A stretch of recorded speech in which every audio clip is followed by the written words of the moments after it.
હવામાન વિભાગની આગાહી પવનની દિશા બદલાઈ પૂર્વ દિશા તરફથી પવન ફૂંકાતા તાપમાનમાં વધારો થશે। આગામી દિવસોમાં આગામી 4 દિવસ તાપમાનમાં વધારો થશે। ધીમે ધીમે 2 થી 3 ડિગ્રી તાપમાનમાં વધારો થશે। આજે રાજ્યમાં સૌથી ઠંડુ શહેર નલિયા નોંધાયું। નલિયાનું લઘુત્તમ તાપમાન 10.5 डिग्री नोंधाયું છે।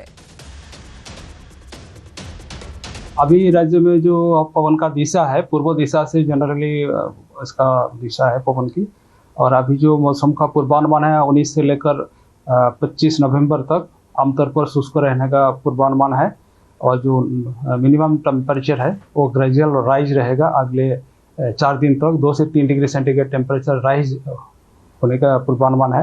उसके आगे कोई बड़ा बदलाव नहीं रहेगा। हाल खेडूतोने कमोसमी वरसादनो मार सहन करवो पड़ता खेडूतो आर्थिक भीसनो सामनो करी रह्या छे। बीजी तरफ हजी पण 22 नवेम्बरना रोज कमोसमी वरसादनी संभावना वच्चे खेडूतो चिंतित बन्या। गोधरा अने कालोल तालुकाना पश्चिमना गामोमां खेडूतो महत्तम डांगरनी खेती माटे जाणीता छे।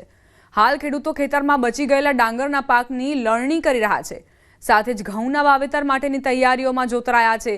आ संजोगोमां खेडूतो हवे तैयार थयेला डांगरना पाकने आर्थिक संकळामणना कारणे सस्ता भावे बजारमां वेचवा मजबूर बन्या छे।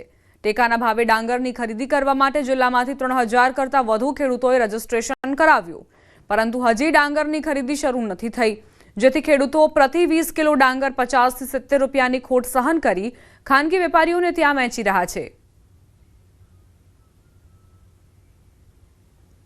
જે 25 તારીખે વરસાદ પડ્યો એ કમોસમી વરસાદને લીધે ખેડૂતનો પાક ડાંગર હતો બિલકુલ પડી ગયો અને હોવાઈ ગયો, ઘાસ બગડી ગયું, ડાંગરનો પણ સેમ્પલ ડાંગરનું નુકસાન થયું। એટલે અત્યારે જે ખેડૂતો માલ લઈને આવે છે ને માર્કેટની અંદર એ સેમ્પલ થોડા હલકાવે છે। હવે 4-5 ક્ષેત્રમાં ડાંગર કરી તેમાં વરસાદથી બગડી ગઈ, પછી બગડી ગઈ એટલે પછી અમે થોડી થઈ તે વેચીને અને ઘઉં મકઈ એવું કરવા સારું વેચી એમાં વેચી એટલે અમે તરત પૈસા મળી જાય। પાક એ અડધો લગભગ પલટીને ખરાબ થઈ ગયો। હવે જે કંઈ પણ ડોંગર રહી છે એ તૈયાર કરીને હવે આ થોડું ઘણું બજારમાં આલી આવીએ તો રોકડા પૈસા તાત્કાલિકમાં મળી રહે, અને ટેકાના ભાવ આલીએ તો એ પૈસા આવી રહે, ઉતરણ પર આવી રહે। તો હજી અમારે પછી બીજી ખેતી કરવા માટે પૈસા ક્યાંથી લાવવા? અમે ફોટ ખાઈને આલી તો પડશે ને ડોંગર। હવે એવા ક્યાં માર્કેટ ખોલે, પલરી જાય નહીં એ થાય તો શું કરવાનું? આમ ઉખડી રમ નાસી મેલી હોય। પંચમહાલ જિલ્લાના ગોધરા તાલુકાને ડાંગરના વન તરીકે ઓળખવામાં આવે છે। અહીંયા સૌથી મહત્તમ ડાંગરનો પાક કાલોલ અને પંચમહાલ જિલ્લાનો જે ગોધરા તાલુકાના નદીસર પંથકના જે ગામો છે તેમાં થતો હોય છે। ખેડૂતો દ્વારા આ વર્ષે સરકારને જે ટેકાના ભાવની ખરીદી છે તેમાં 3500 જેટલા ખેડૂતોએ રજીસ્ટ્રેશન કરાવ્યું છે, પરંતુ જે પ્રકારે વરસાદની આગાહી છે સાથે સાથે જે ડાંગર પલળી ગઈ હતી અને નુકસાન થવાની ભીતિ વચ્ચે ખેડૂતો હાલ સસ્તામાં વેચી રહ્યા છે। હું આપણે સીધા દ્રશ્યો બતાવીશ, આપ દ્રશ્યોમાં જોઈ શકો છો। 22 નવેમ્બરના રોજ જે વરસાદની આગાહી કરવામાં આવી છે જેથી ખેડૂતો ચિંતિત બન્યા છે અને ઘરના તમામ સભ્યો ડાંગરના નુકસાનીમાંથી બચેલો જે રહેશો પાક છે તેને તૈયાર કરી અને બજારમાં હાલ ખોટ ખાઈને વેચી રહ્યા છે। અહીંના જે ખેડૂતો છે તેઓના જણાવ્યા અનુસાર જે ડાંગરનો પાક છે તેનો ભાવ હાલ અત્યારે 340 થી 50 રૂપિયા સુધીનો મળી રહ્યો છે, પરંતુ ખેડૂતોને અન્ય જે ખેતી કરવાની ઘઉંની વાવેતર કરવાનું હોય, ટ્રેક્ટરના ખેડાના પૈસા ચૂકવવાના હોય, મજૂર વર્ગને પૈસા ચૂકવવાના હોય, જેથી ખેડૂતો હાલ જે ડાંગર છે તે સસ્તામાં વેચી રહ્યા છે અને ખેડૂતો નિરાશ વદને જણાવી રહ્યા છે કે ખેડૂતને આ વર્ષે પડતા ઉપર પાટું જેવી હાલત છે। રાજેશ જોશી, ન્યૂઝ 18 ગુજરાતી, ગોધરા, પંચમહાલ। એક બાજુ ખેડૂતોને કમોસમી વરસાદથી પાકમાં મોટા પાયે નુકસાન વેઠવવાનો વારો આવ્યો, બીજી તરફ શિયાળાની શરૂઆતમાં જ ડુંગળીની મોટા પ્રમાણમાં આવક થતા એપીએમસીમાં ભાવ ગગડતો જોવા મળી રહ્યો છે। ત્યારે અમદાવાદ એપીએમસીમાં ડુંગળીનો 2 થી લઈને 10 રૂપિયા સુધીનો ભાવ મળી રહ્યો છે। વિદેશમાં સામાન્ય રીતે ડુંગળીની માંગ વધુ હોય છે।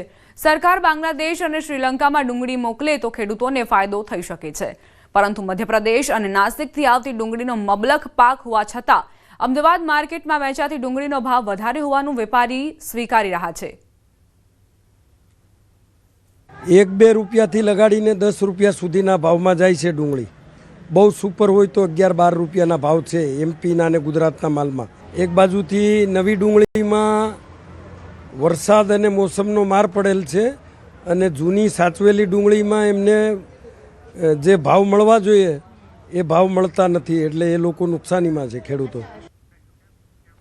સુરેન્દ્રનગર શહેરમાં નર્મદાની મુખ્ય કેનાલની યોગ્ય સફાઈ ન થતા સ્થાનિકોને દૂષિત પાણી પીવાનો વારો આવ્યો છે. સુરેન્દ્રનગર, રતનપર અને વઢવાણ સહિતના વિસ્તારોના 3 લાખથી વધુ લોકો માટે નર્મદા કેનાલ દ્વારા ધોળીધજા ડેમમાં પાણી ઠાલવવામાં આવે છે. તે મુખ્ય કેનાલમાં હાલ ગંદકી, કચરો અને લીલનું સામ્રાજ્ય જોવા મળી રહ્યું છે.